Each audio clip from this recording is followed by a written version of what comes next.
just trying to figure Right. out how we can prevent something like that. All right, let's call this meeting of the Ad hoc Results Committee to order. Stand for the pledge, please. I Pledge allegiance to the flag of the United States of America and to the republic for which it stands, one nation, under God, indivisible, with liberty and justice for all. Thank you. Approval of the agenda, So moved. I second. 3-0. We have no public comments. Approval of the July 3rd minutes. So moved. I second. 3-0.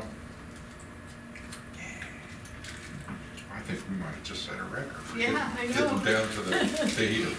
And now we're going to review available statistics. And Daniel, just to kind of thumbnail what we're doing, we're charged with coming up with an evaluation instrument for the superintendent. We've done the 90-day one based on the 90-day plan. And now we're looking at the annual. And we're not totally conversant in all the statistics that are available to us and when they're available. Correct. I mean, we know there's the report card, we know some things, but you know a lot more, so we were hoping that you could just kind of data dump to us what's available to us and when's it available, and then we can figure out. And then if it's in the report card already, then we don't need to worry about it. If it's in the strategic plan already, probably don't need to worry about it. So we're looking at kind of those outliers. So the first question I guess I would have for the committee is what's the overall vision of the, because I know when we were hunting and searching for the superintendent, it was, and I think everyone in Beaver County has the vision of closing the achievement gap. So when I'm thinking of the data dump for you guys, I'm thinking of what's reportable on achievement gap wise. Because we can't measure it, then why report it? And then if we're not holding someone accountable to it or the system accountable to it, won't do it. So there's some things that lend themselves very well to achievement gap for the analysis. Other things don't, like AP and IB. Passage rate of AP and IB, probably not as much for achievement gap. We would want achievement gap of equity and opportunity to close, but not necessarily the scores. If you're in an AP or an IB class, we'd assume you would pass. So an achievement gap of passage rate on that, kind of out. But pretty much everything I'm going to tell you is on the report card in one way, shape, or form. Okay, that's good to know.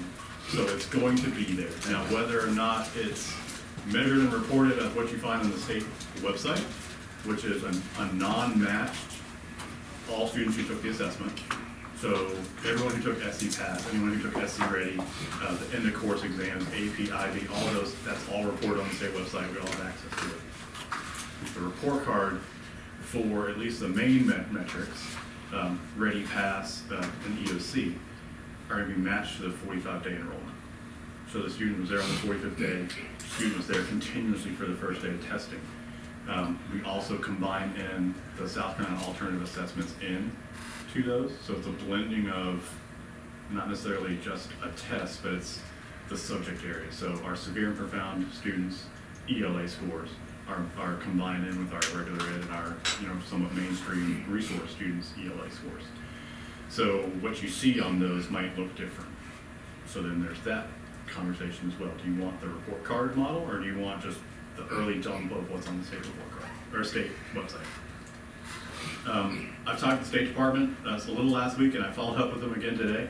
I wish I would have some sort of concrete information from basically their Jim Foster, Aaron Brown, but they are not solid yet on the embargo release dates.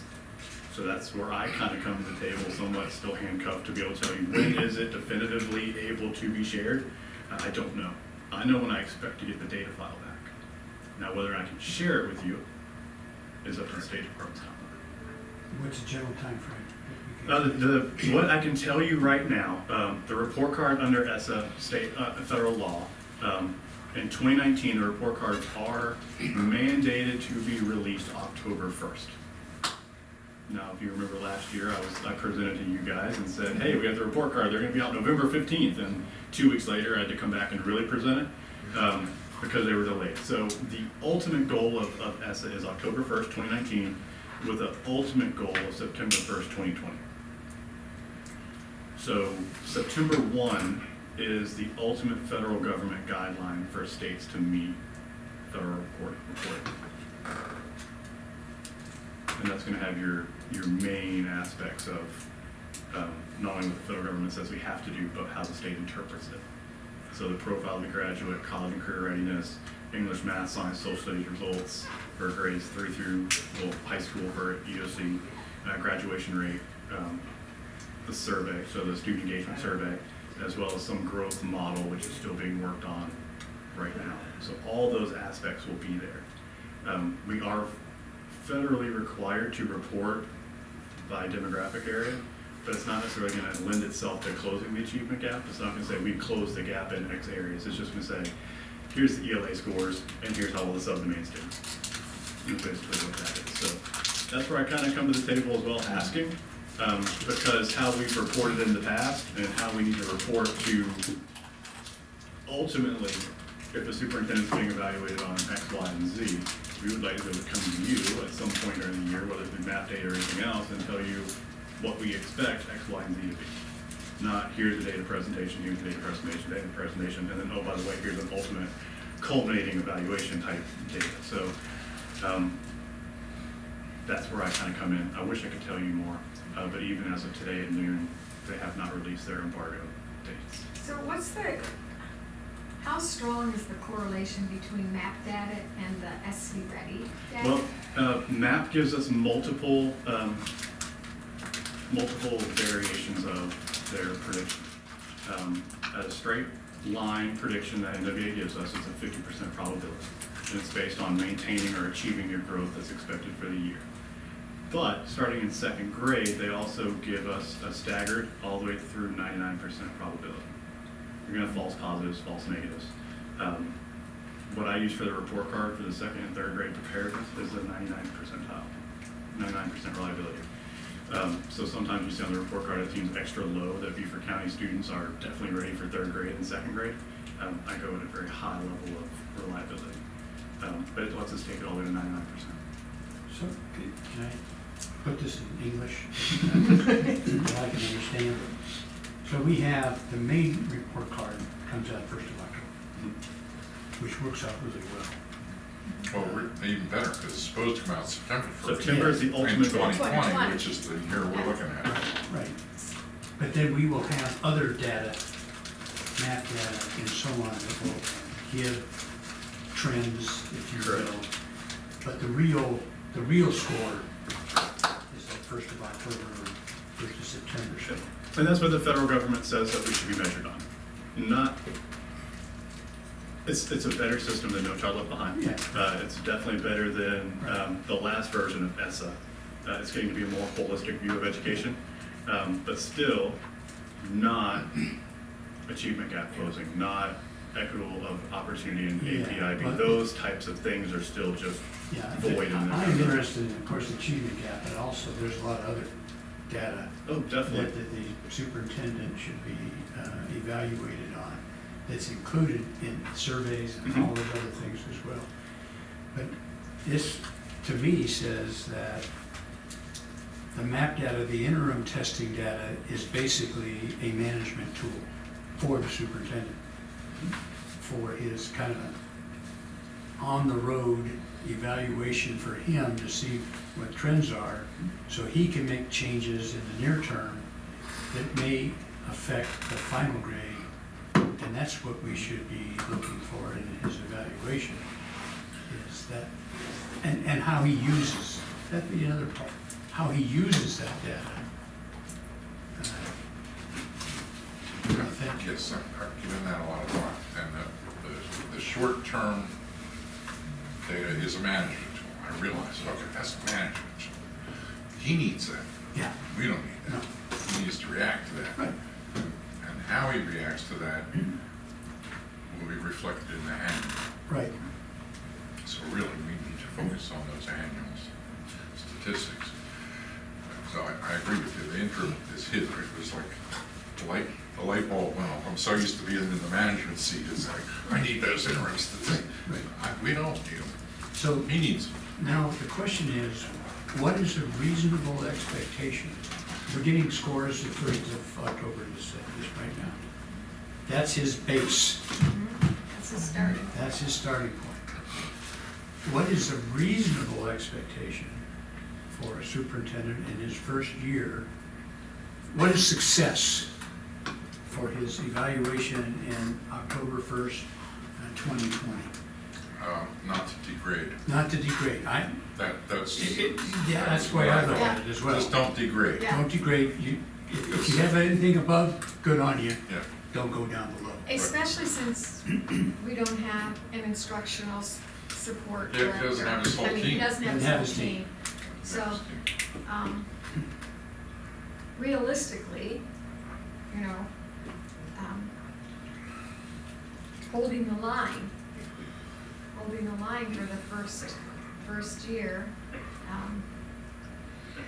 And then after that, Then after that. then we'll have data to make the annual goal for him in October 2020. right? To say, okay, you held the line, or you did a little bit better. Next year, Right. we expect to see X. X%, Right. whatever it And happens. in the previous one, all of the Right. percents were 1% a year, Yeah. is what they were Well, looking we for. may or may not think that's reasonable, but Yeah, No. just to go back to the achievement gap, our number one goal is student achievement. Right. Gap is one of those. mhm. Now, the report card measures overall achievement, Correct. but we still do have to somehow get to that gap. And I know you present us with data. We've got it, and hopefully, you know, with this and the thought that you're putting into this work, the 1%, that was very difficult. We never really did much with that, honestly and transparently. It's still sitting on my desk, I have it. But to make the data actionable, it is what we need to do. It hasn't happened in Beaufort County for a while, so this is putting data and making it actionable. We can come off of the state report card and use the data to tell the story. Now, what could screw this up is changing the data points by the state. Like, It happens all That the time. happens all the you know, time. and that's the danger of having this in this kind of a way. We have to make some assumptions. One, the assumption is the data points stay the same. They don't change the criteria on the report card year to year to year to year. Right. Then it's, Every 3 years, the points will be redistributed to account for variance in the system. So it's a 100-point scale. The first year, if you guys remember when I presented, like, you know, the bottom 5%, you're automatically unsatisfactory, the next 10%, the next 15, and so on up to the top. Those are locked now. So if the bottom 5% scored 30 and below on a 100-point scale, that 30 is set for 2019, 2020. They'll then relook at that to kind of renorm everything. So the 30 might become 35. So still, we're moving upward, so we're not going to have as many unsatisfactory schools regardless if it's 30 or 35.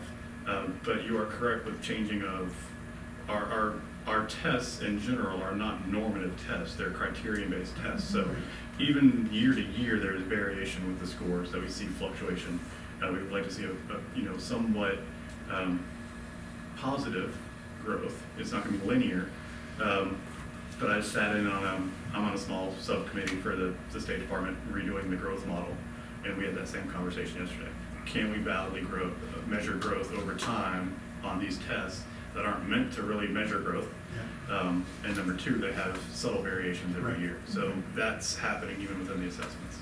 we're probably gonna have to find some kind of a mathematic way of having you do an independent analysis to compare year-to-year criteria.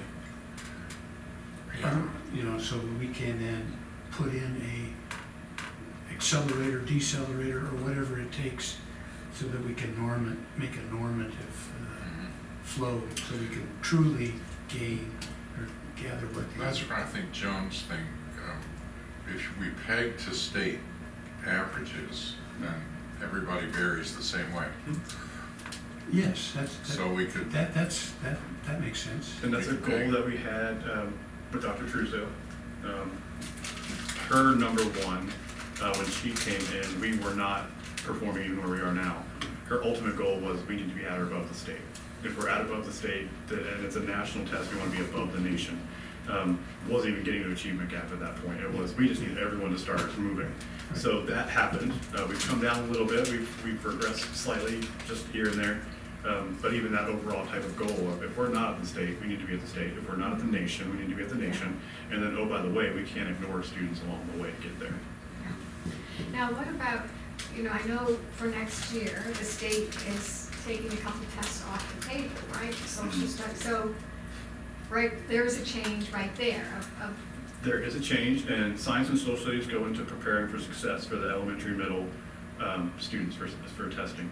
So what that does, if you look at the grade configuration, the preparing for success as is written right now in ESSA will be one subject area for elementary and middle school, which is not fair. It's not equitable. So that is probably going to be rewritten somewhere in our state ESSA plan. No one in the State Department knows how that's going to happen yet because it was a proviso, so it wasn't brought to legislation and discussed. It was, this is a one-off proviso to save money. Technically, they're doing away with it for this year. It could come back next year. Provisos are a year-to-year state law. So the state report card doesn't give us the data disaggregated by groups. It does. It does. They are expected to have it at the time of release. Last year in the 2018 release, it came about a month and a half later. Okay. It's basically just the raw data then broken down by subgroup. Right, okay. And so if we have that subgroup data compared to the state data, that's kind of. Right, I think our overall thing can peg to the state, but the achievement gap pegs to be for county. Because that's where the gap exists, right? Okay. And there's, But I think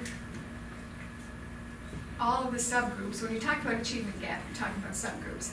And all of our subgroups, I believe, are performing less than the state right now. not necessarily. Our ELs are doing very well. Our Okay. schools with EL growth, when we're looking at the elementary level especially, are doing well. Now when you get to graduation rate, everything's totally different because we're a giant organization trying to move the ship. But it is an interesting conversation when you brought up about to the district. Some of our schools like to look at subgroups as compared to the white subgroup. I am a believer in the all subgroup. So where I compare everyone to all.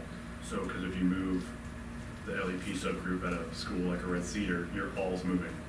If you move the LEP subgroup at Red Cedar and you compare it to the white group, you can bring the white group can fall down. It looks like the gas building. I try to keep it to the all. So that's another way that when you're thinking about this, who is the comparison group for the subgroups?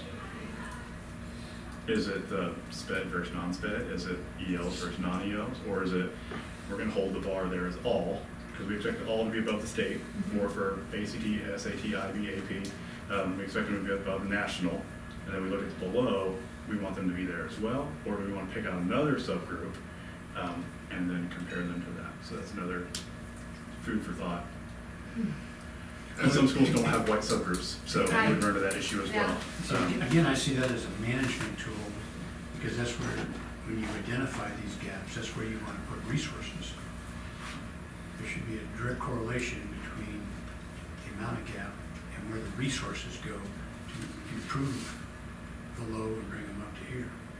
There should be some kind of direct correlation between performance data for African American, Hispanic kids, and where they're at, and the seniority of the teachers, the numbers of paraprofessionals, all that type where you put your The assets. differentiated staffing. Exactly, Yeah. exactly. And that's what I see that as, is again, it's just like a business when you have a part of your firm that's not producing up to standard, well, then you put resources in it to bring it up. And that's what we need to do as well. So that's why that data, I think, is really key. Can I ask a question? Is the test this year changing from what it was last year? Yes, that's it. We field tested English 2. English Field test last time. 1 is going away. ESSA requires that Algebra 1, English 1 are high school assessments. Of course, we have 8th graders taking these tests. So the state's response to that is to somehow blend and make these tests without bringing back HSAP. So we're moving to English 2. And then the Algebra 2 is on hold for funding. But right now it's Algebra 1, and we're transitioning, in the process of transitioning to English 2. So, will there not be an English 1 anymore? There won't be an English 1? As we will slowly transition out. It's kind of over a 4-year phase out of who needs the English 1, but we will move to English 2. The great thing about South Carolina standards is it's almost the same standards. You're just analyzing and manipulating different works. So really the difference between English 1 and English 2 should be very minimal in the change. yeah, I mean, where are we gonna start with, what, I mean, how would the baseline this year, if we start with baseline from results this year, how will it be affected during the year because of the changing? Is that already what you covered? I'm trying to think through the unknown of the State House, because they could pass a proviso in the middle of the year saying doing away with science. They could come back in the fall and say, you know what, money's not there, we'd rather shift it to something else, let's just do away with science as well. That would be a drastic impact. Something that you can't measure. On the radar of what's coming, there shouldn't be that much of an impact. I don't see, nothing will change with graduation rate as a federal definition. Our college and career ready is pretty locked. They're opening it up a little bit to be more realistic. ELA, math, science, social studies will stay the same at the elementary and high. The survey right now, the student engagement survey, is probably the most room for being switched over to a different vendor or a different conduit altogether. The point system will stay the same, so technically if students were engaged in one, they should be engaged in the other, so I don't see too much of a difference there. And I'm really confident in the work that the new growth model will be. I'm not seeing much change there either. So you'd be able to assess that where we can get data in terms of what grew, what didn't grow for those subgroups. Correct. We'll be able to see the subgroups, and then we'll also, a school might not necessarily change their rating. Well-Range Elementary might still be below average and unsatisfactory, but each one of those measures underneath gets a rating as well. Yeah. We can say, hey, the achievement's not there yet, but growth and student engagement are up. Therefore, we are anticipating, achievement will come. Because if the students are engaged and they're growing, they will eventually get achievement. That's what we'd want to look at. That's what we'd want to see in order to fine tune what you're saying, where the efforts are being placed. Because, if we can see that, then he can focus certain revenues to the right spots in each particular school. So you're going to be able to do that. Next year, October, you'll be able to come in and tell us exactly what happened. What other data? I'm not familiar enough with the report card. I've looked at it, but I don't recall now. Was student attendance data? Student attendance data is there. It's pulled from the State Department, so it's computed at the state level and reported. Honestly, it's pretty stable. 95-ish%. Unless hurricane or flu hits. Yeah. How about discipline data? Discipline data is reported as it relates to the federal required discipline. So it would be discipline infractions that would deem a school persistently dangerous. Any types of assaults, like that are actually coded assault, not a fight, but an assault. Drugs, weapons, those types of offenses, not the minors. But we keep the minor stuff in-house. Oh yeah, we have minor. Oh, most definitely, yeah. Yeah, so we can look at that too as an indicator of the performances and cross-reference to academics versus the discipline. My only thing about the discipline is it's pretty subjective from school to school and how they code it. It's important to know too. I mean, I mean, it's, that I is one of understand. those things, especially when it's being looked at, the principals are like, I don't wanna, Don't you think that's relative, Kathy? I mean, well, Or yeah, I'm just principals- saying, yeah. principals managing the camp, and they're allowing certain things to be happening, and the results are indicators of what they're allowing. Yeah. If they're allowing, hey, turn your head, but the kids are achieving 100%, then you have to allow it. We have to allow it. But if they're allowing it and it's not happening, then we have to step in and say, yeah, that subjectivity just not working because our codes obviously are not being followed because the results are not there. And I guess I'm concerned about how you measure whether somebody is coding things, and that's my question. How does the superintendent know that principal A is coding, you give them the exact same scenario, and principal A Yeah, codes I it this way. understand what you're saying, and that's subjectivity that you're Yeah. never gonna cover. And All we have to do is look at the total pictures of that. I mean, how does it rate discipline-wise here? And how do the schools reflect the discipline? Attendance can also be. Yeah, attendance too. Attendance, It's also indicators, right? Those are indicators that, and you can do some things to there's a change. certain level of superintendent evaluation that gets funneled down to the building. Yeah. If Dr. Rodriguez is gonna be Exactly.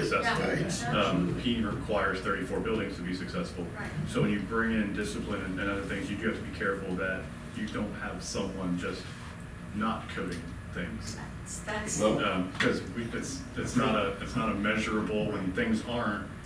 The only people sometimes that hear that are you guys, because the Understand. constituents are calling going, something definitely happened, and nothing happened to the other the parents. academics should reflect that though. Right. That's what I'm saying. Absolutely. If that's happening, the academics will reflect that. And you wanna know how come no one got suspended the whole year, no one got written up in any class, no one was put out of the class, and yet the results is here. So, that's Well, that's something. the culture has to be That's the there. culture That you can say, that he talks about. you tell the truth, right. everybody goes by the same standards, and if you get a blip that goes down, you say, okay, now, what are we gonna do to fix it? Not for blaming you, what are we gonna do to fix it? Yes, What do you need? right, because something has to happen Right, here, academics. right, How you gonna fix it here right, that's a small part of right. how the academics, it's all about the academics, because we're looking at those scores, that's what we're looking at. And those schools, they're not telling you independently which schools are good, bad, and different. We have to cross-reference to find that out. I agree with you. You gotta stay with the results. Yes. We can't, look at the contributors. Right, No, That's the that's principal's management. right, that's the Yeah. management. And that's the what they're teachers talking group, about. so. And the that- teachers, yeah. They came, one of the things they brought to the board, if you remember, Discipline. that is discipline, Right. and the consistent, yeah, Right. Yeah. And I remember telling him at the time, yeah. if you're consistent, that's fine, but we know it's not consistent. Right. Because we had a presentation from Dr. McCord who showed us how it varies in interesting but predictable ways sometimes. Yes, that's. Certain schools, they know the kids, so they know if it's serious or not. It's the exact same action over here where they don't know the kid. It gets written up differently. Know the family here, Right. don't know the family. Right. All these things figure in, so we need to kind of not get down. I know the teachers want it. but, Yeah, yeah. I think we need to. That's a part of responsibility of building the culture in the school. We don't have to think Well, the that culture in the think district. that one through. Culture in the but, district, too. Well, the district sends it down, yeah. Don't kill the messenger with Right. bad news. Okay. I just want to go over the student achievement. It's not just the gap. Our goal is student achievement. All students perform on grade level in all subjects by third grade. This is aspirational. Well, it's the only goal we really had for like the last 6 years. Yeah, That one goal. using SC. So that's the one we need. Using SC Ready and EVAS. So in the goal, it says the statistics we're gonna use, so I think we're gonna have to change this goal to get that stuff out. And then the second bullet under achievement is eliminating achievement gaps between students at all grade levels. I'm not sure how grade levels works into it, but ethnic, racial, gender, disability, and socioeconomic groups. And we use SC Ready and EVAS. So again, the goal having that in there kind of needs to get changed probably. EVAS is gone. Yeah, EVAS is Yeah, it's- no longer with us. And then the third bullet under achievement is establish high-quality student learning opportunities such as choice, CATE, and alternative programs and services, including enhancing and expanding effective interventions for at-risk populations. So, do we have measurements for at-risk populations? We do. We actually have I have an employee in my department that works with buildings. She's also on the team that heads up what we formerly known as RTI. It's kind of MTSS now, multi-tier systems and support. It's far more encompassing than just RTI. But we do have an electronic system that monitors the plans. So we can see, we can pull and report the number of students that are receiving services, what types of services, what tier they're in, for ELA math, behavior, most definitely. We're toying with attendance, whether we need one or not. It kind of comes to the behavior piece. But those are in there automatically when we report. Okay. But how can you measure that? I mean, that is so, Well, one thing we do look at is we do, in our shop, we do pull when we map test. When we get SE ready back, and then we also look at grades and the distribution of assignments and all that. We do pull students' grades. We line them up, we pull in math scores, we pull in other data, and then we pull whether or not they're a student with disability, EL student, or any kind of RTI. Right. And you see students struggling in classrooms and they have no plan. That's problematic. right. That's a student or a situation that's being overlooked, or something's wrong. Hopefully everybody who's struggling at some level has some system of support. Yeah. So that type of, But with those students, some of the potential is at different levels of what they could achieve. most definitely. So, and- that's what makes it, I think, We need very to- difficult. And where they achieve is the difficult part, but Yeah. the fact that we're at least finding where they can achieve has to happen. We can't have students failing. Right. I know at high school levels, many times, if a student's scoring below 73, 74, the teacher needs to have them on some sort of plan, whether it be they're not getting their classwork done, they're struggling in a concept, they've missed a unit. That plan needs to be in place to help support that. Looks different in elementary school, very different in middle school. Yeah. That's a tough nut there. Yeah, and, But there are metrics that we could play with reporting. Well, you said something interesting, Daniel. So a starting place might be, you've got all that data and you've lined it up, and there are kids that are failing grade-wise, and their MAP scores are at the bottom, and they haven't been involved with MTSS or RTI at all. That's a problem, because they're not being, somebody has failed to identify that they're struggling and gotten them in a support system. So that might be a starting point to, look at that. And once the instructional, head comes in, the metric of what that critical threshold is that person's responsibility. At what point is a grade really failing? At what point is a student struggling on math? But then that's the cut point. That's the starting baseline, and it can be reported. When you go into RTI, are you given a goal? Yes, you're given a prescriptive goal and a domain area. So it's not only you're not doing well in class, it's because I've worked with you.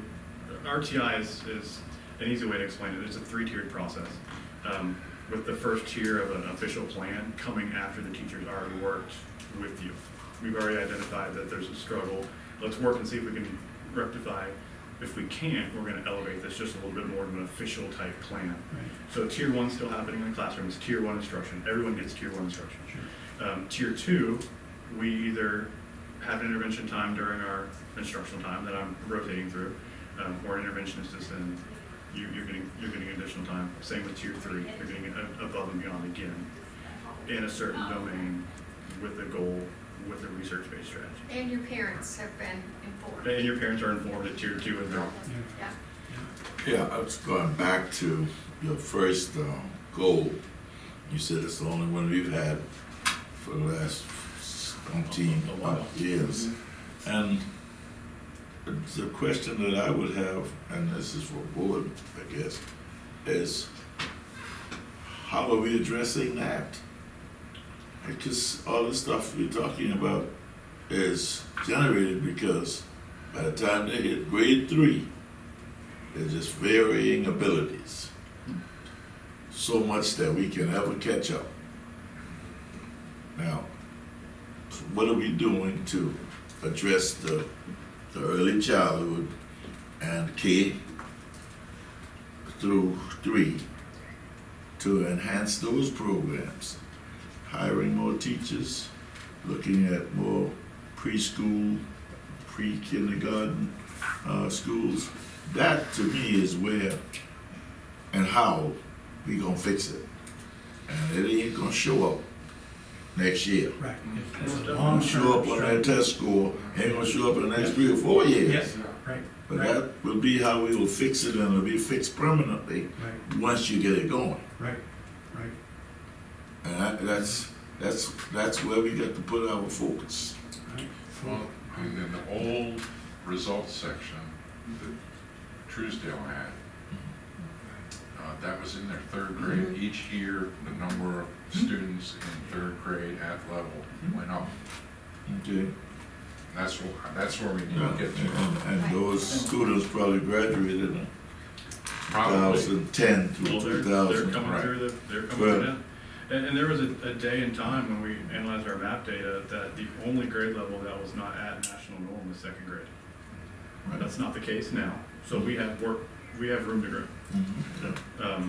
And it was with that results Yeah, push, yeah. and Dr. Truesdale had fairly similar things to what Dr. Rodriguez has.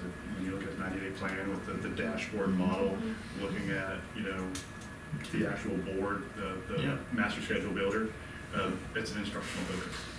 Yeah, because we can, mismanage a lot of resource in the 10th, 11th, 12th grade sector, trying to get the right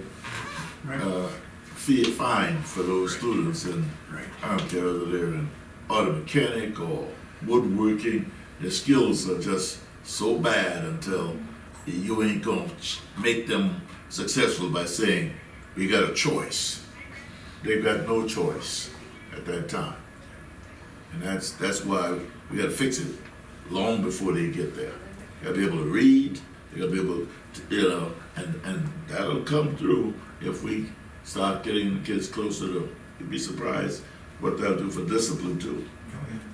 But and that's a problem when you have as many superintendents, when you don't have a superintendent that's planting his seed corn for 10 years down the road. He's, or she's is looking for the next year, Next the next step. year, the next year. Yeah. And that doesn't get you where we need to be. Yeah, that's correct. And as managers, we ought to be able to set, whatever he's set in place, it's gotta be something that's gonna be Sustainable. possibly sustainable by even the next guy comes in. That's where we are. So, We shouldn't be starting now. right, It should be a continuation of what Tuesday started. We need to have a system now that really is clocking. Yeah. It's embedded, it's not, Yeah. it's Yeah, it's a culture. the culture. Yeah, and that's where we gotta, it's unfortunate that we have to start over, but I say we still have to put the emphasis on the starting points so that we know we're starting over. We can manage what we're starting, as opposed to putting things all over the place, trying to manage all that. I know you're wasting a lot of money like that. I know you are. That's where you need a well-articulated strategic plan Yes. that the next person can pick up. That's correct. And people that do that are called type 5 leaders, and they're relatively rare. But we might have one. I do see now that our goals do have to change, because we gotta get these measurements out of there. Right. And the third goal is talking about, at-risk populations, but the last part says, so that all students succeed in reaching high academic goals. That's actually the result that we want. So I'm not sure how we're gonna change that, but that's the result. Yeah. So if you find out your at-risk students are not reaching high academic goals, then you gotta figure out what you gotta do. Not really measure what, your focus there, but if they're not achieving high academic goals, it's up to the superintendent to figure out whether it's the RTI or whatever it is. So yeah, we're gonna have to change those goals. I'll try to force that on our next agenda. Request that on the next agenda. Would that work at the work session? Be Yeah. a good work It would be a session? good work That'd be a session. very good Our work August, session. be our August. I'd like us not to vary too much from these goals, No, Yeah, no, they should be tweaked. because we want them to be measured. Right. And Um, somewhat as generic in the Yeah, wording. yeah. Yeah. Same intent, but generic. That way, once we agree on some goals, our team can come back and say, these data actually fit these goals. Right. Now, which ones do you want to see? Yeah, because we want to stay with that SMART principle. Just even Yeah. third grade reading, Right. like that, third grade on reading, do you want to look at that as Math. MAP? Do you want to look at that as SE ready, meet succeeds, approaches meet succeeds? Do you want to see the inverse of students not qualifying for summer reading camp? There's multiple ways of measuring just one goal. They all three tell you different things. But once we hammer out the goal and we all agree on a measure to get there, then we can do it longitudinally. And we can backtrack as far as we can with data to say this is what, in the absence of anything that Dr. Rodriguez brings in as far as an implement, this is what it would look like for somewhat of a control. Yeah, we do have state results for this. well, number 1 and 2 here, we clean those up, are easy to be result focused. Number 3, I'd say just eliminate it. I Yeah. mean, it doesn't fit with under student achievement so much. It talks about how high quality learning opportunity, effectiveness for at-risk students. Well, if you're doing the 2 things in Up number above. 1 and 2, You're you done. don't have that. Right. Right. And I don't really know. Yeah, I That would agree. be my guess. I- That would be my I suggestion. totally agree. Sounds more vision. Because this is just. Yeah, a that's goal. more visioning It's more than of a a goal, visioning yeah. than a Yes. goal. Yes. Yes, Yeah, that's Yes. a great way to put it, Dave. Yes. Yeah. absolutely right.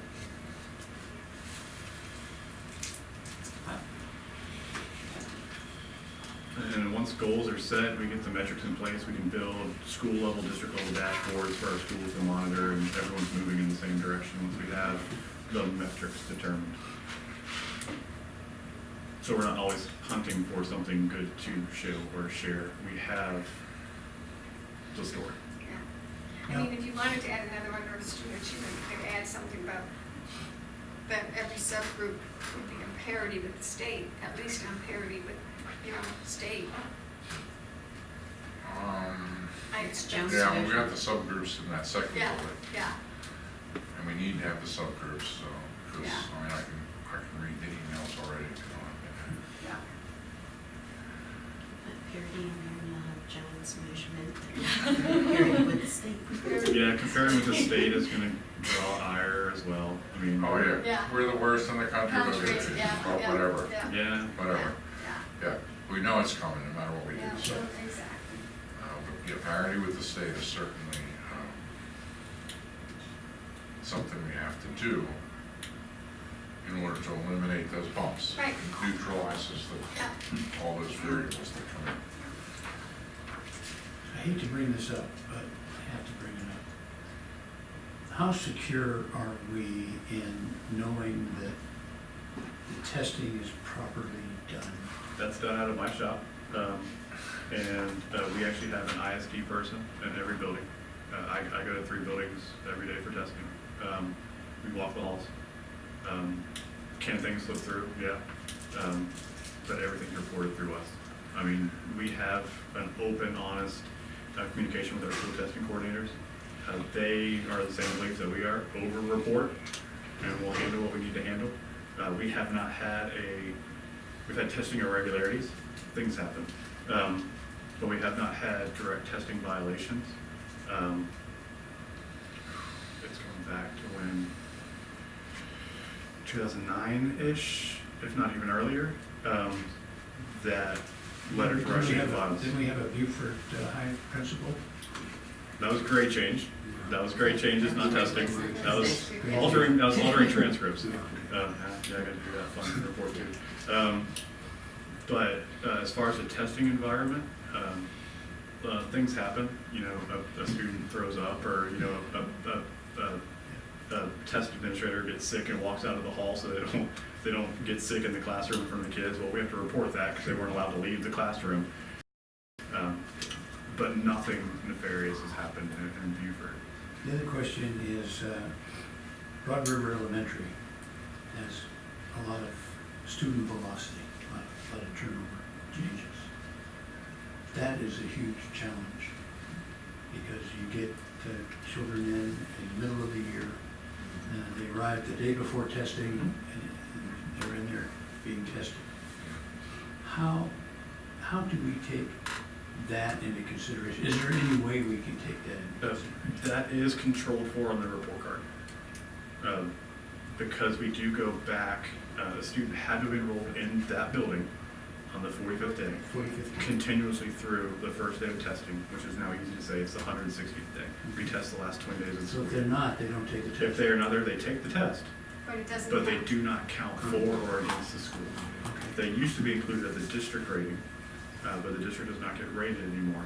So those students essentially, they're not included. That's why I said there's always differences, and you'll always hear it, that, you know, the numbers you report in the report card are wrong, the State Department says this. The State Department, on just when you go to data and go to assessments and you pick the test, that's every student who took the test. Does not control for enrollment. Do we have that, in my district, in my past district, kids would be there on the 45th day.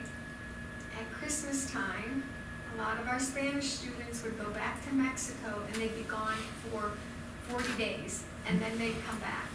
So what, our district had a policy that if you were gone so many days, consecutive days, you would disenroll.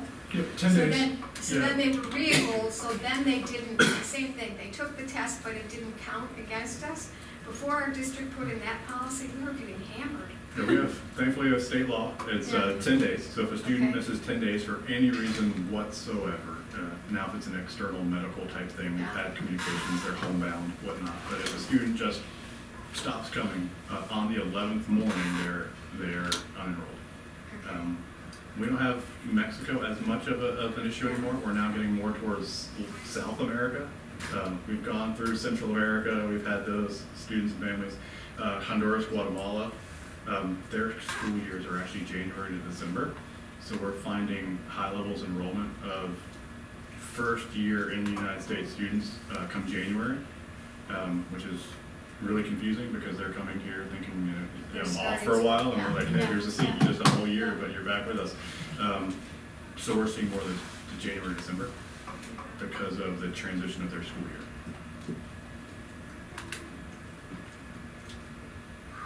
That's interesting. Yeah, it's not, you know, always hear, you know, the students are coming from Mexico. No, not nearly as much in Beaufort. It's more Guatemala and Honduras. With their own, just think about their school year, it's calendar. Have you started interviewing yet for the instructional person? I have no idea. I'm not privy to that I've information. heard it before. Somebody was talking about it a couple of weeks ago, but I heard it. I have not heard a word. All right, so we're gonna suggest the goals get revisited. I'd like us also to suggest that we focus on the student achievement, because the other goals are fine. Yeah. Yeah. And I'd like us to just eliminate the measurement parts. But students performing on grade level in all subjects is a good goal, and I don't think we should get rid of that. But then we need to worry about them after third grade too, so we're gonna have another bullet. Can I just ask a question here? By in all subjects, before third grade, would we have any way to measure the other subjects, other than report card? We have ELA and math going down to kindergarten with math. Yeah. We really don't get too subject specific in pre-K. We have teaching strategies gold, it does get to pre-math and pre-reading skills, and we have kindergarten ready assessment from the state that does get to pre-reading, pre-math. Those don't really align perfectly, and they most definitely don't align with the standard. It's developmental standard, not South Run Yeah. achievement or academic standards. So those would be hard to bring in. I guess my point was just for the third grade one, that we specify reading and math, because I think that's the only data we would have, right? We Most wouldn't have any definitely. science or social Third studies grade, data. third graders don't even take science and social Yeah. studies anymore. I think that's what she meant. Yeah, it starts in Right. fourth grade, so, Yeah. and then we know social studies and science could be gone with the proviso, so. ELA and math, you could even say on South Carolina State grade level assessments. Then we can do interim reports to you guys with math. So now we're not using, because you guys said it beautifully, math is a formative assessment. We use it for program eval and things like that. We try to limit accountability to math. We want it to be, and it's a true measure of a teaching tool. So if you say grade level assessments, then we know it's a South Carolina grade level assessment. We're not gonna hold the school accountable to math growth, therefore it could become inflated. We'll just use that for interim reports. We'll use it for our internal metric along the way. We'll still report it. And that's but for it Dr. won't- Rodriguez to use as a Correct. tool. And we'll break it down and slice it any way possible, but then it doesn't interfere with the true nature of the assessment. And little things can change the results, In the fall, we could say, hey, you have an hour to test, kids, come on, we gotta go to lunch. And then spring, we allow them 2 to 3 hours, you'll see artificial growth. So, just little things like that we don't want to happen because it's now accountability assessment. So should the goal be that all students perform on grade level and skip the third grade? Because the third grade is a strategy, it's not a goal, Right. right? If Right, I the see strategy that, is yeah. No, I see that. get them by the Yeah, third yeah. grade Yeah. and it'll go through, although I'm not Right. sure our stats tell us that. Should that be our goal? I think On so. grade level in reading and math, on South Carolina State grade level assessments. That way, if they change names, you've What do you got a think? goal That that's, sounds good. That sounds good. Yeah. Did you capture that, Chris? I have grade level assessments, but you want to add and reading and math. It's, so the, The Beaufort County will endeavor to ensure that all students perform on grade level in all subjects. no, we're gonna take out in all Also. subjects. Okay. In reading and math, And reading and math. or ELA and math, on South Carolina State grade level assessments, Yep. period. Yep. Right? Yeah, I want to make that. That'd be, We want every grade. that'd be sufficient, I suppose, because if they can do that, show their science and social study Right. grades. If you can read, Be you're relative, Right. you're yeah. fine. Yeah. Yeah. And the nature, right now, we don't know how much longer the science and social studies What tests they're are gonna gonna have be. to Yeah. measure. Yeah, right. Yeah. Okay, so that would be our suggested change, Yeah. that first bullet. And the second bullet, Now, we need to run this by the academic committee.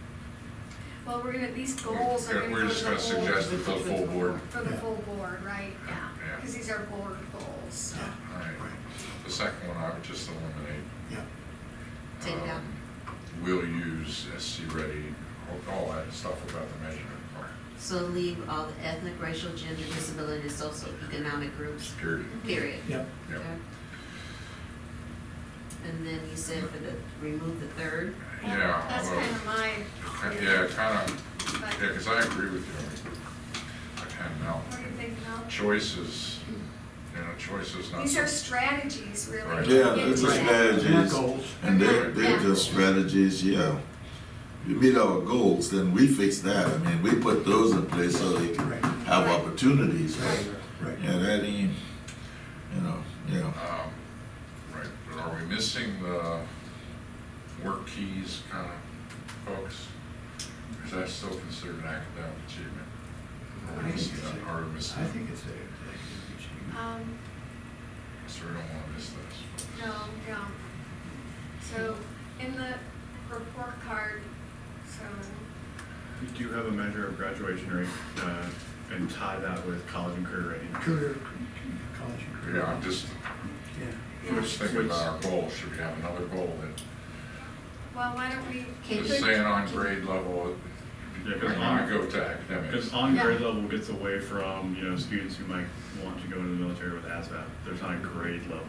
Your score sometimes dictates what branch or what career you get placed in, but there's not like a grade level of ASVAB. There's not a technical grade level of work keys. It's a career, it's career. It's definitely career ready. We have to, Ready.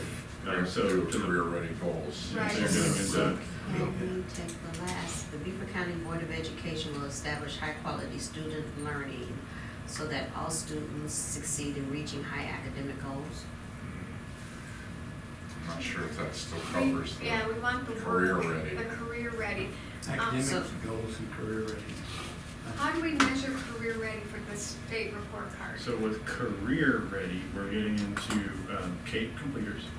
There's work-based learning, there's gold, silver, platinum for work keys, or not work keys anymore, now it's called WIN. ASVAB, so there's multiples, I think there's 11 ways total for college and or career ready. So kind of the goal, you could say, what was the last sentence?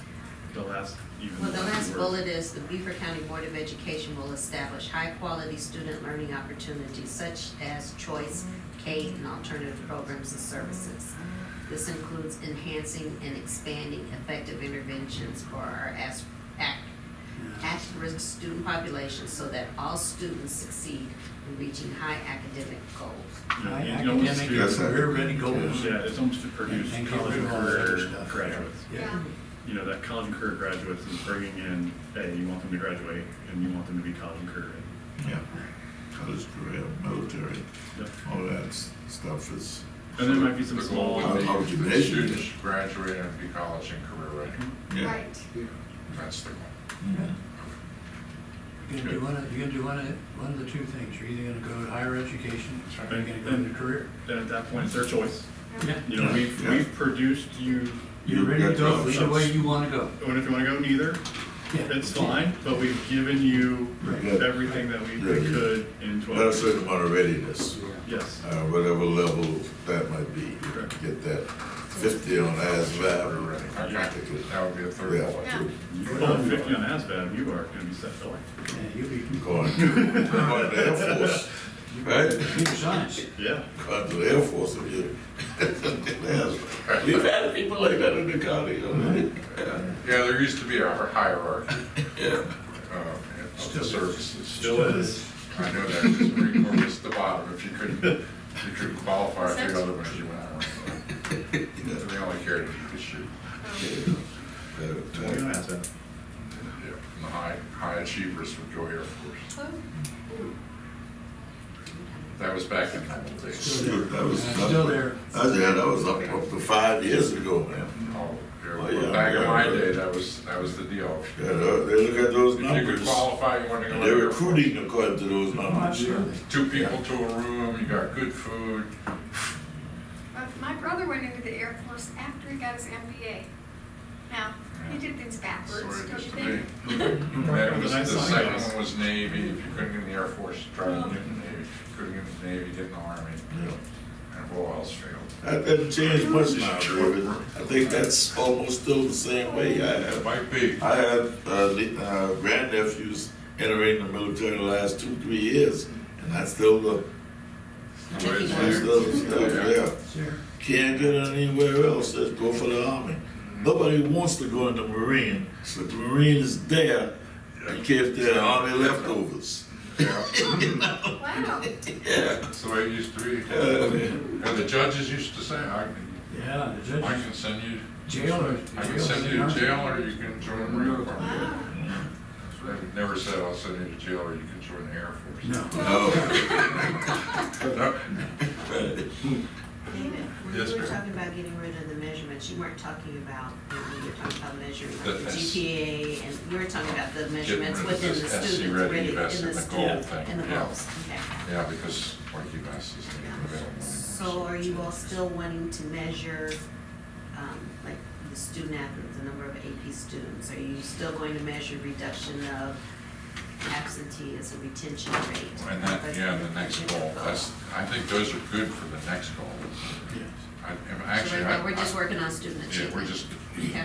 I think fiscal responsibility and the second goal, we've got pretty good retention rate, absentee rate, and culture, and I think fiscal responsibility at or under budget, Yeah, we all has to audit, county count. We've got that in the big dashboard. Yeah, we got that stuff covered. It's the achievement thing we want Right. to change. So, last time I said I talked to my friend who's the assistant superintendent of finance up at my school, and I asked him what measurable things we put in there, and he said, this is yours, budget to actual.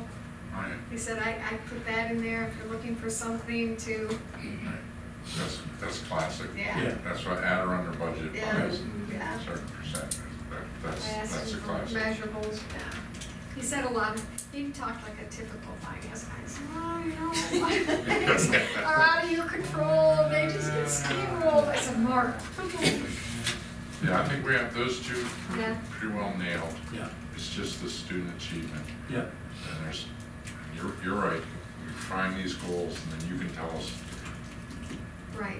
Then I can come back how with to more measure of it. Metrics, what a kind of And the metric. metrics? report card, Yes. you're right, we want to go down that second level in the report card. The school scores is really not what we're going to focus on. We're going to focus on the second level. And I think that'll give us plenty Yep. Yeah. to measure. All right, so I'll get this on the agenda for the work session or the next board meeting will be up to the chair. Well, I think it's gonna be a lot of discussion, so. There's going to be a lot of discussion. Probably don't I'd like need them to- not to change too much because Yeah, Yeah, we're trying to nail this evaluation. evaluation, correct. But I'm sure we'll have that discussion. yeah. Always. There'll be a lot of discussion and few conclusions. But Daniel, do you think of anything else that, from the data that you gather, that could be used to quantify performance at the superintendent level? It has to remain global. Yes. A lot of our metrics are great for the school level. Yes.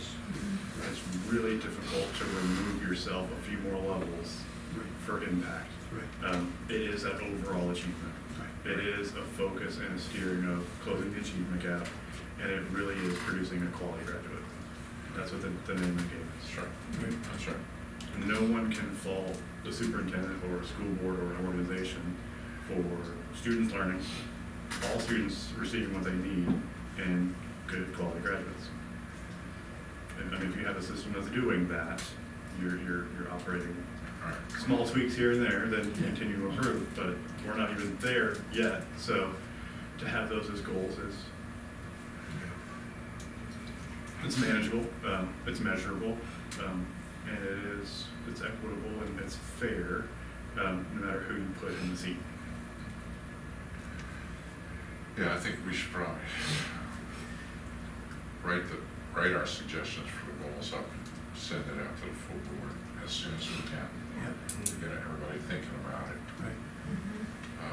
With the suggestions that these are the high-level results of focus goals that we'd like to, We gotta get them out of the weeds. out of the. Right, you can't Yep. be down, Yeah, yeah. you can't say that third grade at Robert Smalls Well, is not. You still have the last one, I think it's 11 pages, something like that, of just one after another of how you would break every single thing down, Yeah. every single assessment, every single measure. Right. Yeah, Gets gets to be exhausting, and at what point do you consider it a success or a failure? Right, that's the You problem. have 11 pages, and 2 pages are just abysmal, but 3 pages are really good. What do you do with it? That's, Exactly what happens, and you know that. Mhm. That's exactly what happens when you have too many things. People can start cherry picking. that'll be the strategic plan, that's the superintendent's goal, to make sure that these things, up, down, overall, comes out positive. I mean, we look at it and say, hey, you did well, then we can maybe perhaps Right, need to look at some of those little things, but overall, right. the numbers were good. And if we When can, it's time for the superintendent to figure out how to do better, that's when he goes down and says, Go okay, down, Right. yeah, this is, I gotta bring this up here. yeah. and as a staff member, it makes our lives, we have more time to focus on what matters, because we know there's a finite number of measures. We can then help steer the system with those measures. Right. You know, there might be a lot more metrics that we use than we give everyone, but it's not, I wanna say there's like 30-something measures in that document. How do you help a school? I just don't want the board getting into the weeds. Yeah, And trying to find the We ain't solution. got the expertise for that. We don't get into the weeds. We look at the forest Right, from 1,000 feet. right. And if we see a dead patch of woods over there, we say, superintendent, we got a dead patch of woods, figure it out. That's all we can look And that has been our problem. at. Exactly. In the time I've been on the board, that's been our problem. Yeah. We go into the weeds because we can't visualize the big picture. Right. So we're comfortable down here because everybody's got that one thing. One person's looking at the weeds, one's looking at the flowers, Right. and there's not enough purple flowers. Everybody growing a We have different to stay on patch the- of trees. Yeah. Forgot that is all supposed to be evergreen. Because that's where we're comfortable. That's where we're comfortable. All right, so we'll distribute it to the board to get them to think about it, how to get it on the next agenda, and get it finalized. Do you have any questions come from? This will be our If you recommendation. have any questions come from, like, what about this, or what about this, or can this be measured? Shoot me an email, and I'll say, there is no metric for that, or the metric for that is, suspect at best. All right, once we nail the goals, Then we can move on. do it, Yeah. And then I would suggest that once we nail the goals too, we limit our metrics. That Yes, we can't have absolutely. those, Right. we focus on a couple of Easy. years, and then we can, Absolutely. because, Absolutely. And it'll make it a lot simpler and a lot more straightforward and get everybody focused. Seen. It's hard to get the board to focus on something. We've got a lot of yeah buts. We want to eliminate the yeah buts.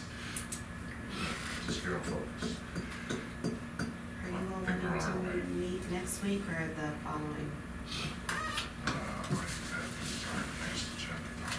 Daniel, thank you very much. Thank you for inviting me. We're gonna be leaning on you after we get these Yeah, calls. it's very helpful. I've already told Dr. Rodriguez I'm ready for some actionable data, and we've had some good meetings, so I'm excited. Great.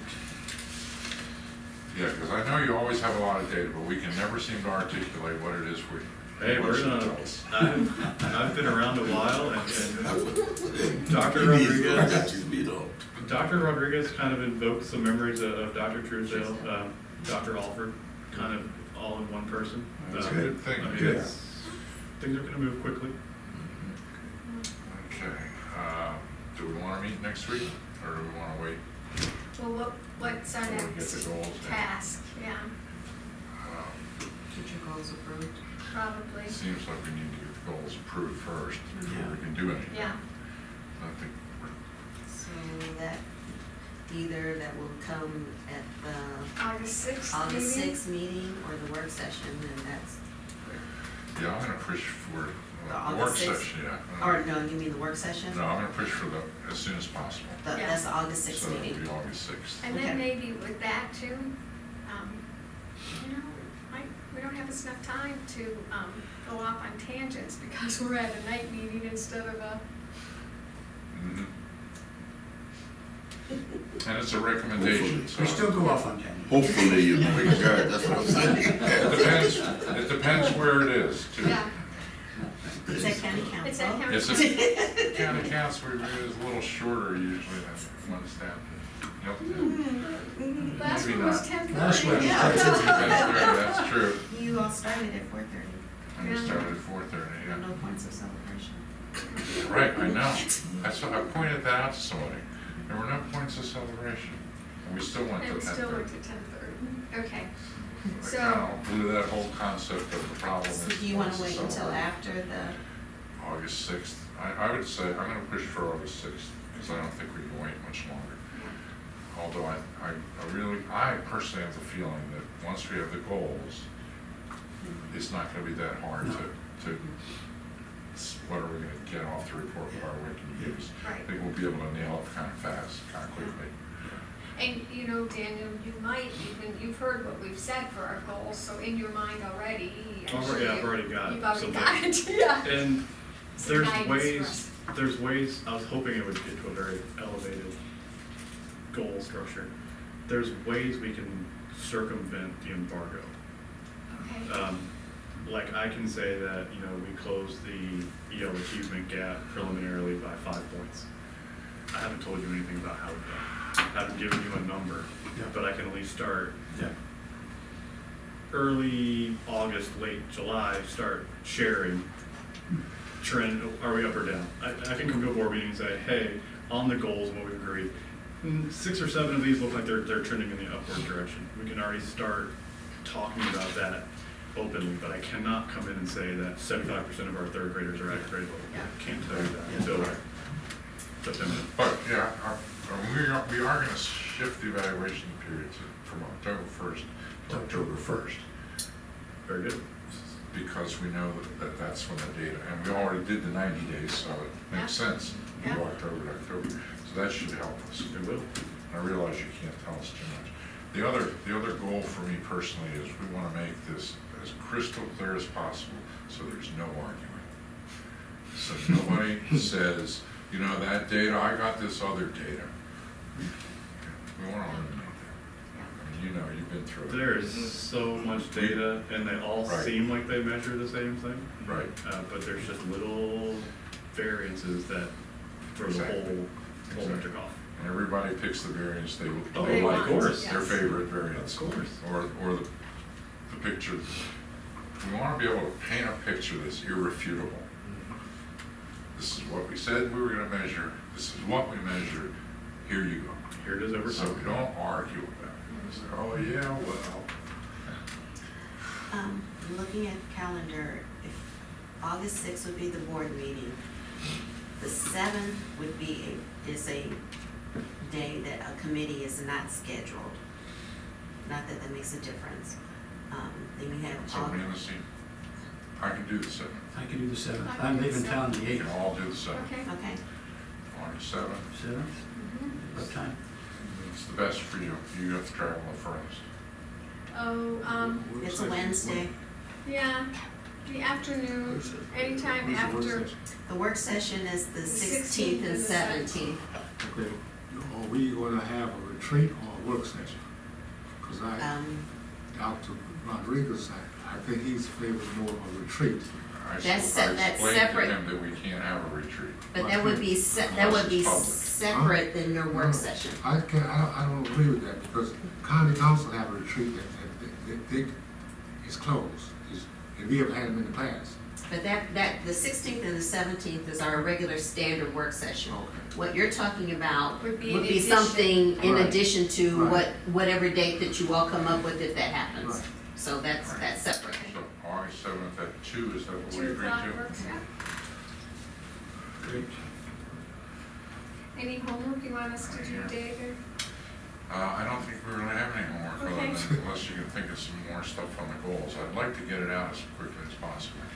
Well, we'll have feedback from the board meeting Right, to Right. respond to, right. Mhm. and so. Yeah, I'm just talking about this Yeah. thing we want to send out Oh, yes, yeah, tomorrow or the right, next day. right. If you think anything between now and Thursday, I think, yeah, We'll tweak it and then get it out. yeah. But it will, on the seventh, we'll have the feedback And and then, bring Daniel in and. does that work on your This is calendar, what we August got. 7th, 2 I should be o'clock? around, I would just, that's no problem.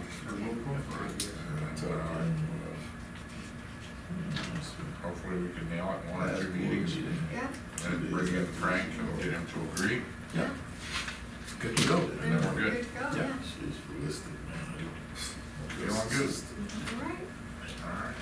All right. Meeting, I do like to say, I motion the adjourned meeting. Second. 3-0.